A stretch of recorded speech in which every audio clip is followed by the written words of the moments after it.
Welcome to the Faith Together podcast from the Center for Faith and Family at Olivet Nazarene University.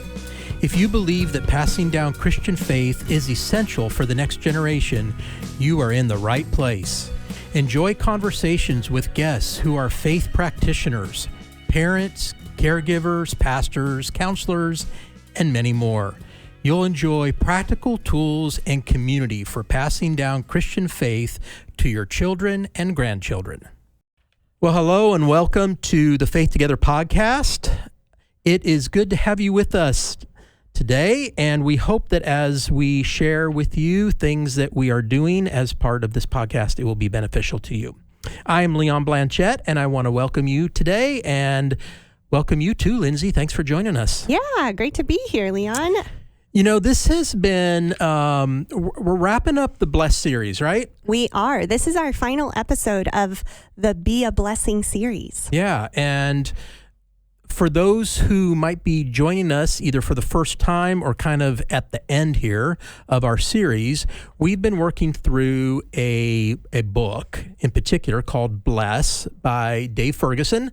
In fact, several weeks ago, we had Dave Ferguson on with us. We did. It was a pleasure. Yeah, and I was not here for that, but I did get to hear you as you talked with Dave and Jeff Stark. Yes. And really talked through kind of the biblical understanding of what B.L.E.S.S is about. So why don't you just give us a little bit of a teaser of what you all talked about? Yes. So on that episode, I discussed with Dave Ferguson and with Jeff Stark what it means to really be a blessing to the neighbors around us and how that model got ingrained in Dave's heart in such a way that it stuck, that he wanted to write a book about it. You know, we know that authors sit with a lot of ideas, right, Leon? Yeah. And, you know, things can come and go, but you know it's something worth writing about when you just can't let it go.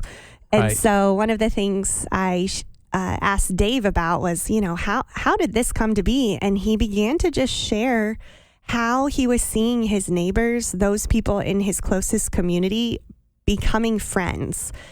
He puts it that B.L.E.S.S is a great way to make friends with Jesus in the middle of it.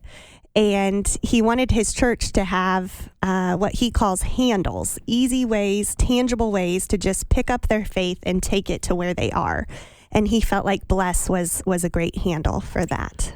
Yeah, so each of the letters in the word bless represent something, right? So we begin with prayer. And it's funny because I heard him in a conference where he talked about this, and he said, you know, we're kind of fudging that first letter Yeah. To begin Yep. with prayer.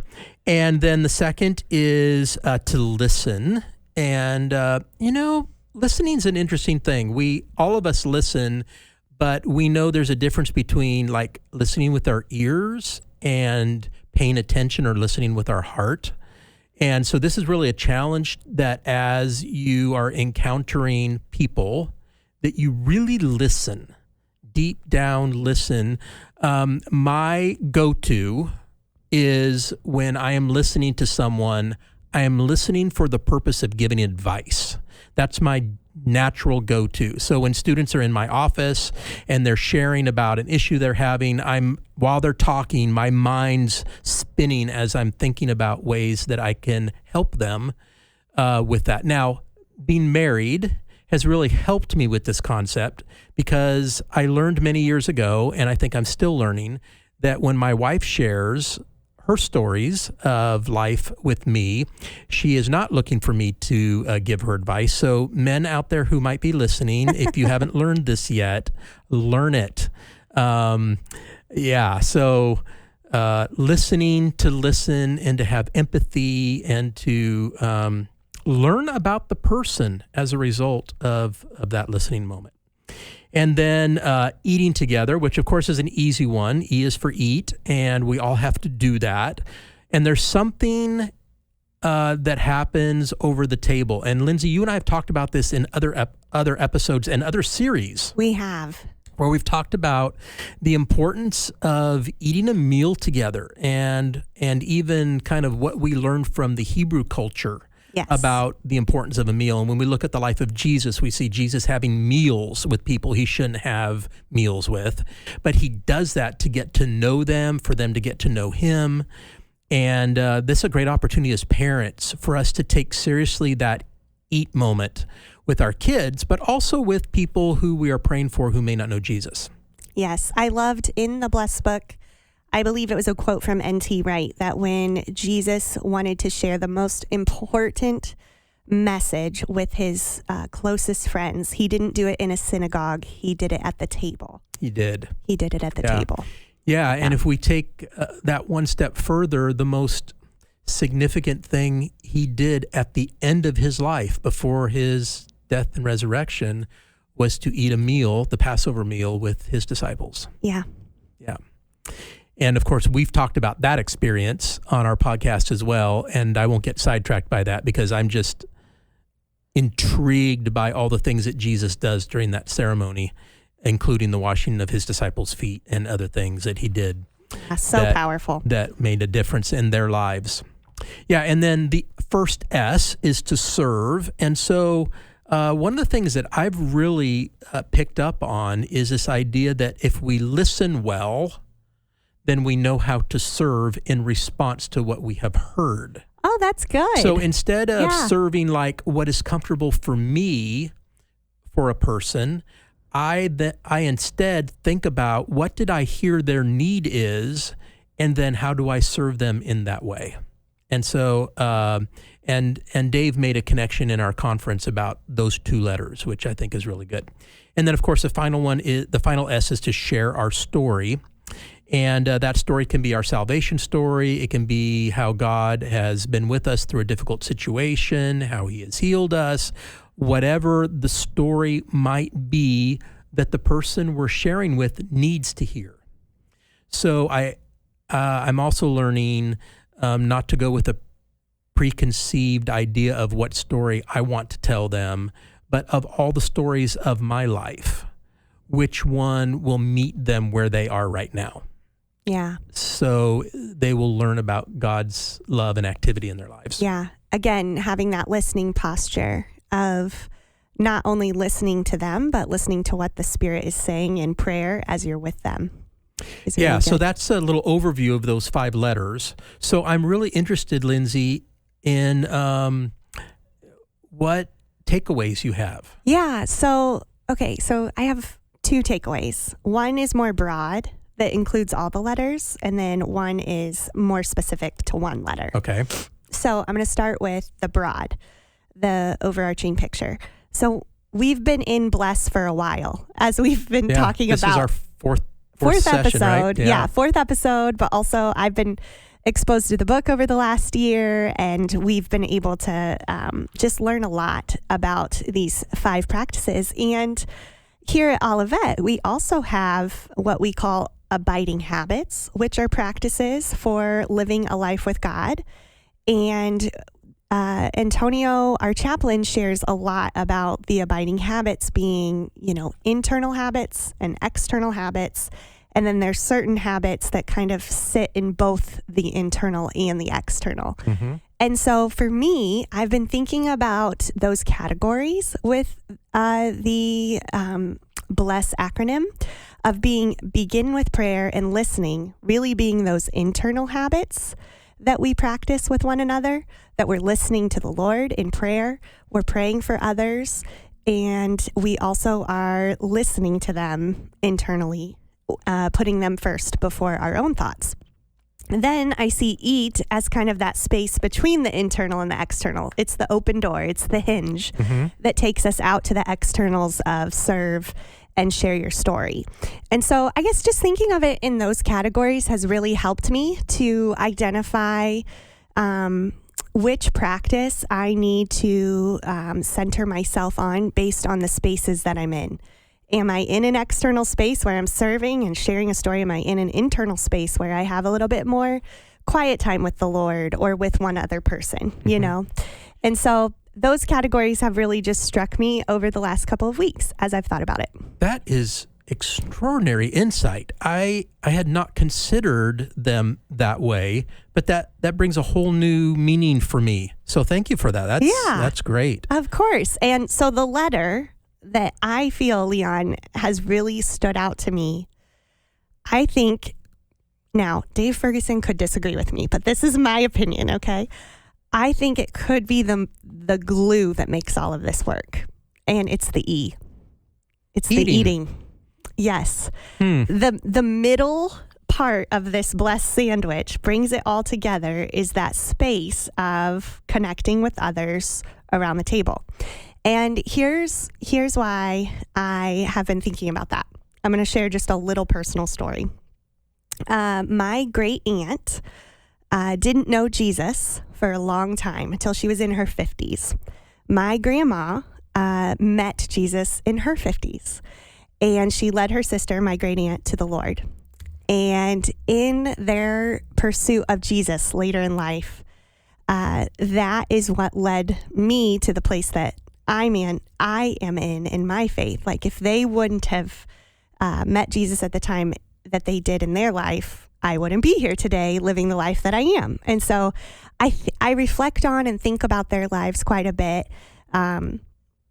They both have passed on, and they're in heaven now, but the anniversary of my Aunt Carol going to heaven and my grandma's birthday is right around this time of year. So as I was thinking about these practices, I was just thinking of them.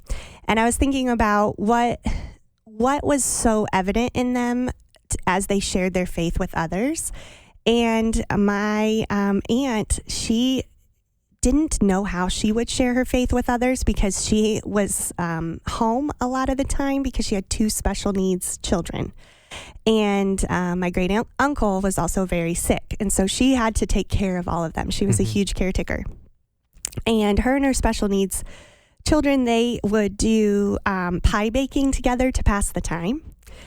And one thing led to another, Leon, and they began just delivering pies to their neighbors. Okay. And as they delivered pies to their neighbors, my Aunt Carol suddenly began to tell my grandma, I know how I can share the love of Jesus. I can have a piece of pie with someone and just hear their story and share God's love with them. And so that's what they began to do.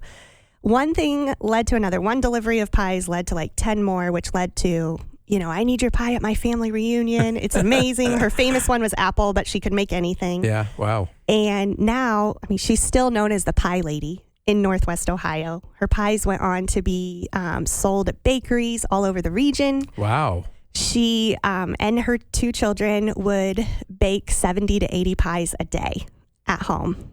And here's what I know. When I think back on this time of year and I think back on her life and honoring her, when we were receiving everyone during her service, story after story was told of her. She changed my life by introducing me to Jesus, and it was just a piece of pie.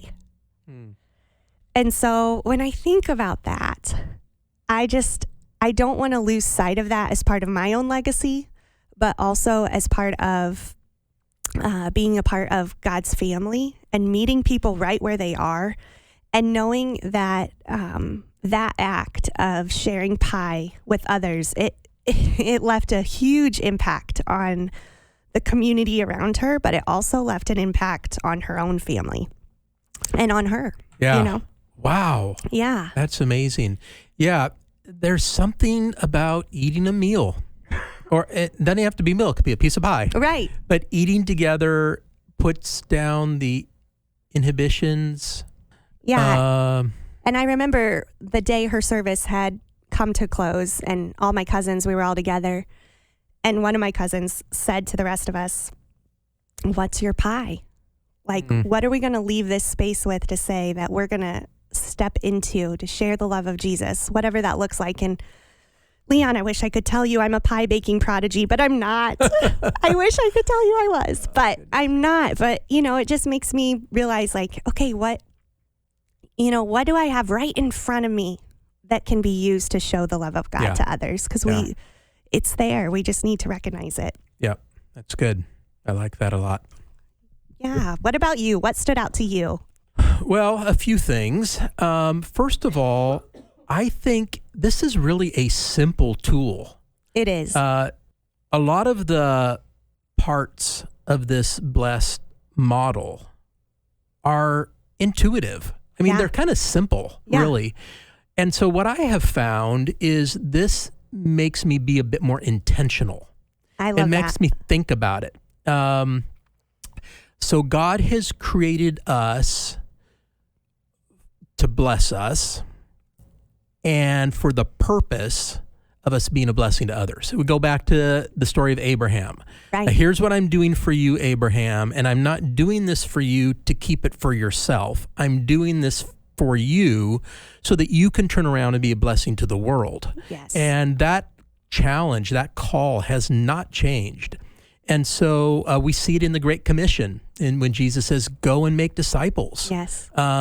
We've talked about this on the podcast before. It's really not about the going. It's about the making disciples. Wherever you find yourself, Exactly. make disciples, share God's love with others. So this is a tool that gives me, how does he say it? Handles? Yes. Yes. Gives you a handle. Handles to be intentional. So that's one. Another thing that I'm discovering as we walk through this series at our church, and if you want to hear about that, if you've missed that, we interviewed two of the pastors from Kankakee First, K1, where I attend. That was a couple weeks ago. One of the things I'm learning as I watch what's happening in our church, it is the children and the youth that are kind of leading the way.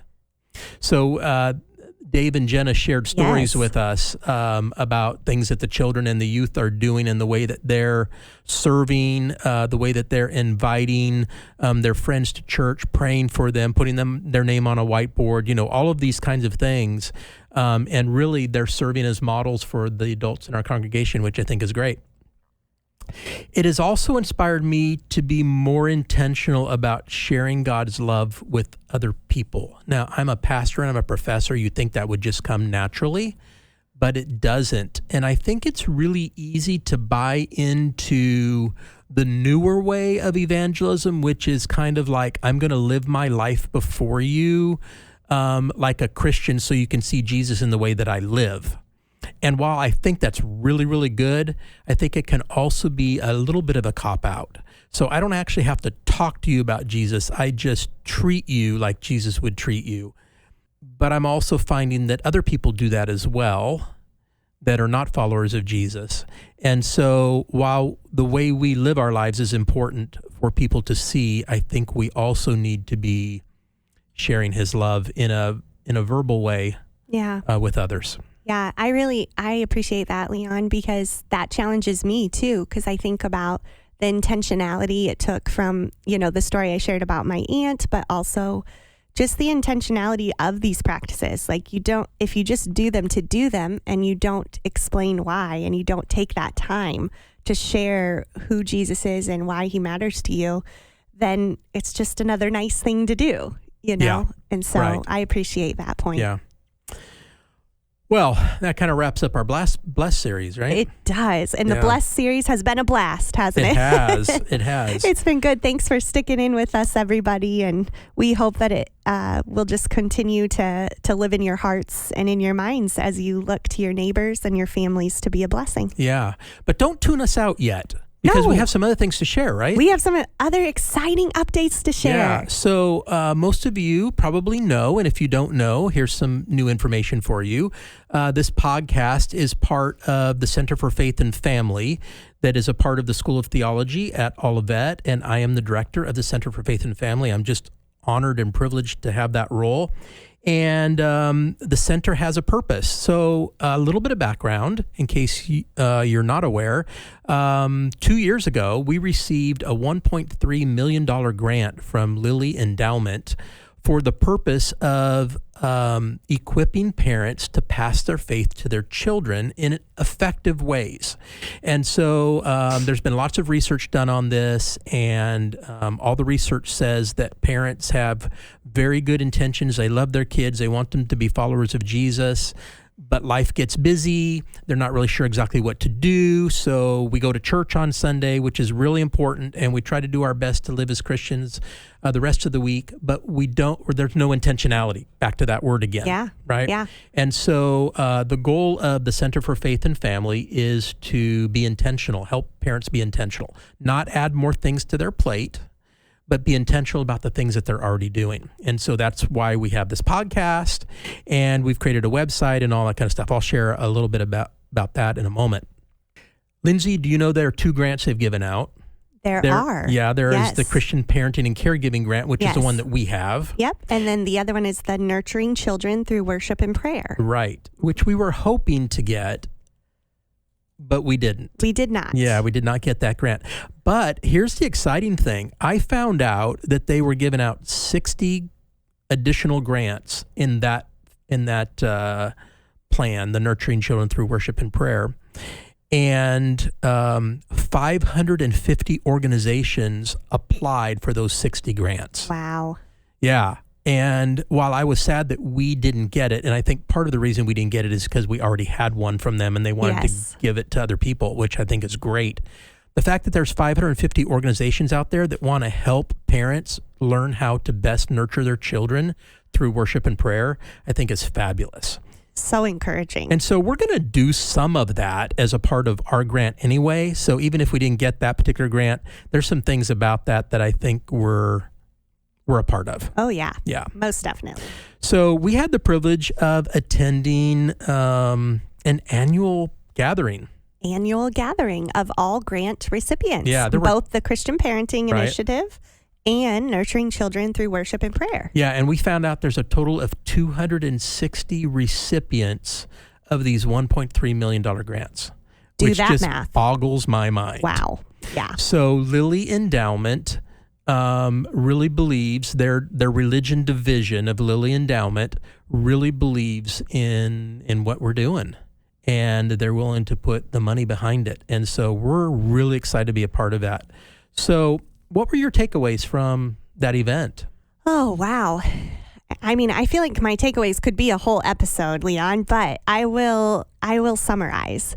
So the annual gathering took place in Indianapolis, and one of the really neat experiences that was included in this annual gathering is that there was an entire team of, I think, 6 to 8 people who gave, I would say, close to full-time hours each to put on this event. Mm-hmm. And it was very evident how intentional and hospitable their hearts were for the attendees. I have been in ministry for, over 15 years. Leon, you've been in ministry over double and some of that. And I don't know about you, but when I was at this conference, it was unlike any other conference I have been to, in that they are so intentional that you are seen and valued and cared for, and that their program wasn't the most important thing to them. What was most important to them was the community that could be fostered between the grant recipients.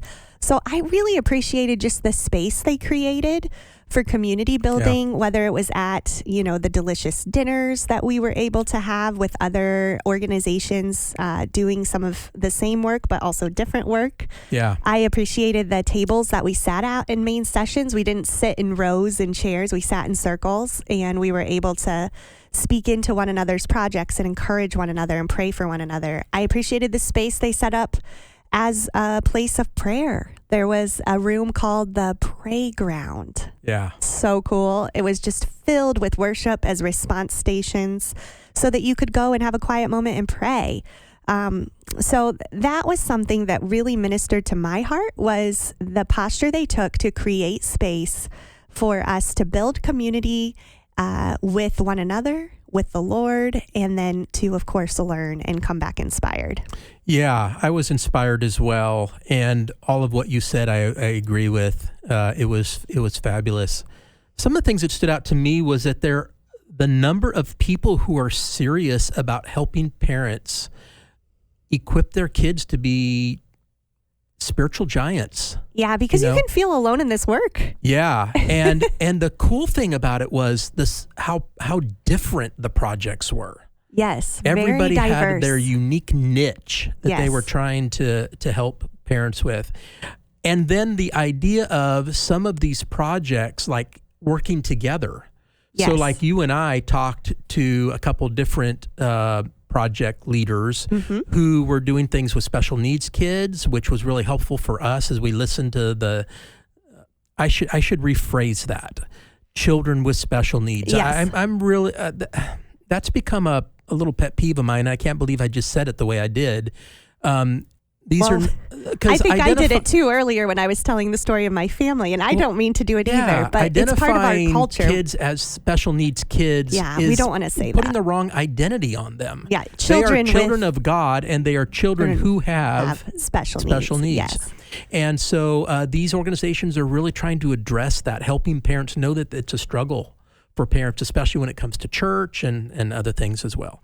And so it was really great to be able to recognize that there are some groups that you and I might be able to actually do some work with and learn from and partner with. Yeah. I was also encouraged at the annual gathering during our workshops. I got to go to a couple on podcasting. Ooh, and you got to spend time with Phil Vischer. I did. I got to spend a couple sessions with Phil Vischer. So our listeners may not recognize that name, but if we played the theme song...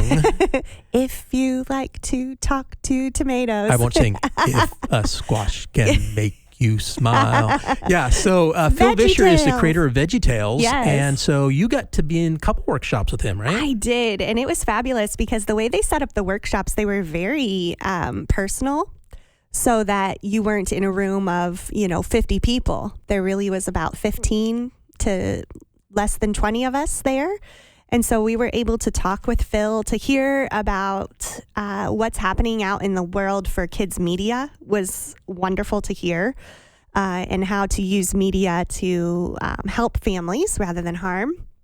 And of course, many of you may not know, but Phil has not been a part of VeggieTales for quite some time, and he instead has focused on podcasting. He has his own podcast called The Holy Post, and he shared just a lot of things he's learned about podcasting over the years. And he shared that most podcasts die after 7 episodes, Leon. So I'm feeling pretty good about ours. So we've got through one season, and we're, 9 or 10 or 11 into season 2? Yeah, this is episode 11, season 2. Okay, great. Yeah, so, hey, look at us. Yeah, he was really encouraging in that and just gave some really good creative things that we could be thinking about for the podcast and helping others with theirs. And of course, he is a down-to-earth, wonderful person and hilarious to meet. And as a children's pastor, dream come true to meet the creator of VeggieTales. Did he do voices for you? He did not do the voices. Oh. He did not. Bummer. Yeah, but, you could kind of hear them coming through as you were with him. So I had the best time connecting with him, and I think it's going to make our podcast better. So. Yeah, that's good. That's good because when we got started doing this, we had no idea what we were doing. No. In fact, sometimes I still wonder if we know what we're doing.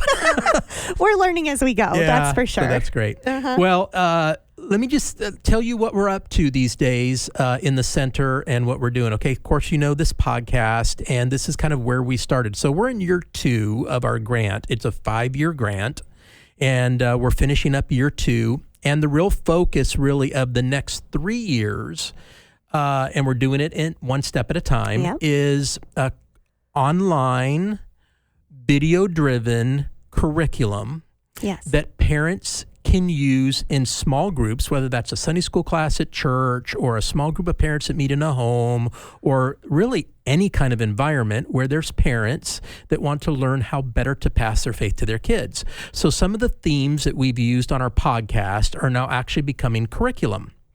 Right. So one of the things we learned early on is from our research is that if parents are going to pass on a strong faith to their children, then they need to have a strong faith themselves. Right. And most of the research shows that sometimes parents struggle a bit with that. And so that led us to start with a series on the foundations of faith based on the Apostles' Creed. And we did an 8-week series, which we're beta testing right now. We're almost done with that beta test. And so that's going to be our first series. And we're going to do a 4-week series on healthy parents. Healthy parenting, yes. Yeah. Because we know that, yes, parents need to spiritually be healthy and have a faith to pass on.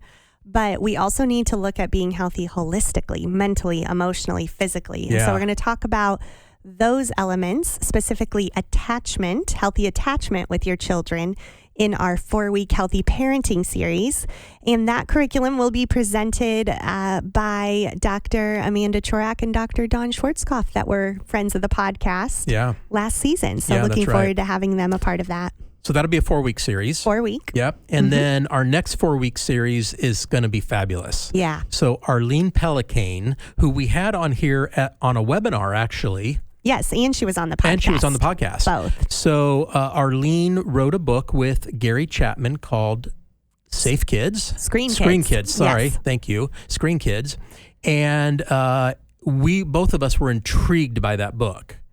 All of the things, all the dangers, but then things we can do in an intentional way. And so Arlene is coming to town. She is. And she is going to do a roundtable with some parents over a 2-day period. And we're going to video that. And that's going to be a part of our curriculum. Yes. Right? So called that'll be Screen Time Safety. Screen Time Safety. And so that'll be a really good series. And then you and I are doing a series on how to celebrate Advent as a family. Yes, which is one of our favorite times of year. Of course, that's coming up next week. Yeah. We'll start our Advent series next week.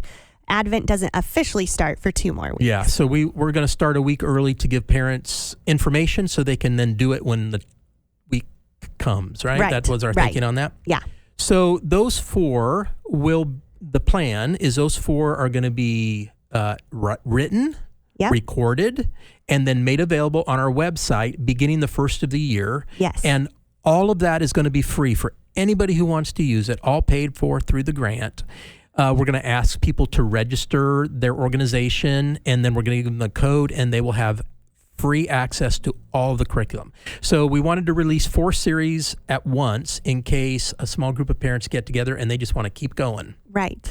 And then over the next 3 years, we're going to keep the process going of building new curriculum that can be used in many of the series that we've done here on the podcast. Absolutely. So lots of good stuff to come, and just looking forward to not only sharing this via our website, but sharing it with some strategic partners. Yes. So we have one partner that we got to talk with them like a half an hour after our conference. Yes, right? we were in the Indy area. Yep. And this is a wonderful organization that serves over 1,400 parents in the community, mostly in a more impoverished area. Yep. And they want to use our curriculum as they engage with those parents, which, boy, that's such an exciting thing. And really a bit of a dream come true as we 2 years ago began dreaming of what this could be. Mm-hmm.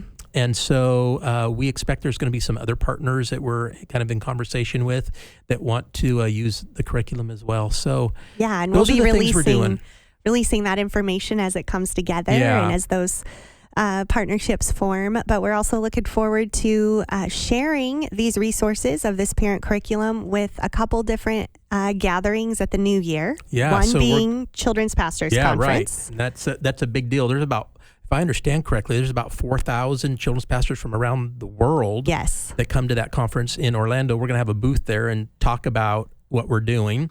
The wonderful thing is we don't have anything to sell. Right. So we get to be in like a big exhibit hall where everybody's selling stuff and all that kind of stuff. And we're just there to say, here's what we're doing. And if you want to use it, go for it. Hey, Leon, I just thought of this. We're blessed to be a blessing. How about that? Yeah. Yes. And, you and I both know this, Leon, as children's pastors, there's so much emphasis that we do put on equipping parents, but it's expensive. It is expensive. And it's hard. And what do you do and how do you do it? And so we hope that this will be a tool that will really come along ministry leaders in a great way. And then we'll be at M25. Yeah, and that's a Nazarene gathering that happens, I think it's every 4 years. Okay. It's a mission focus, M25, Mission 2025. And we're going to have a booth there and, again, continue to share that. So we're really excited that our stuff's going to get used, and not that we have it all figured out. I mean, we are not we're not proposing that we have all the answers. No, we're still building the plane while it's in the air. Yeah, but there's a lot of things we've been learning. Yes. And we think some of these things will be really, really helpful for parents. Yeah, it's exciting because I kind of feel like I shared this with you a few days ago that I feel as though we've been doing a lot of behind the scenes work of getting all this together, and now we're kind of opening the curtain. Yeah. It's about to become opening night, and we're going to see it all come together, which is So we exciting. don't have anything on the website yet. Nothing yet. Nothing as far as curriculum. Right. But it's coming soon. Yes. So if you want to just bookmark that on your computer, it's centerff.com is where all that's going to be available. And we would, if you think it would be useful to you, we are happy for you to use it. In fact, the truth is, this doesn't even have to be in a small group. If one parent wanted to get on and listen through the videos and look at the curriculum that goes with it and use it, that's great. Yeah. Yeah. It's great for one. It's great for many. It can be used in a lot of different areas. Yeah. Okay. So next week we start a new series. Next week, everybody, it's the most wonderful time of the year. Advent. Is. Yes. Advent. And so last year we did Advent around the traditional 4 words of, let's see if I can remember them in order: hope, peace, joy, and love. Did That's I get right. it? Okay. Yes. And each week of Advent has a focus on that. This year, we decided for the podcast to do things a little bit different. Yeah, we're going to switch it up a little bit this year, and we're focusing the Advent podcast on Isaiah chapter 9, verse 6, which says, "For unto us a child is born, unto us a son is given, and his name shall be called Wonderful Counselor, Mighty God, Everlasting Father, Prince of Peace." So each of our 4 weeks will deal with one of those themes. Yes. Wonderful Counselor, Mighty God, Everlasting Father, Prince of Peace. Yes. And we're going to talk about how you can use those themes as ways of celebrating the Advent season with your kids. Yes. And we hope to still include those traditional Advent themes alongside. Yeah, I can't imagine that they're going to go away. That's just a part of the whole season, right? Yes, but this is just a new package for it this year, and we're excited to dive into it together and have some great guests on and be able to just celebrate the season in a special way and mark this time of year as sacred.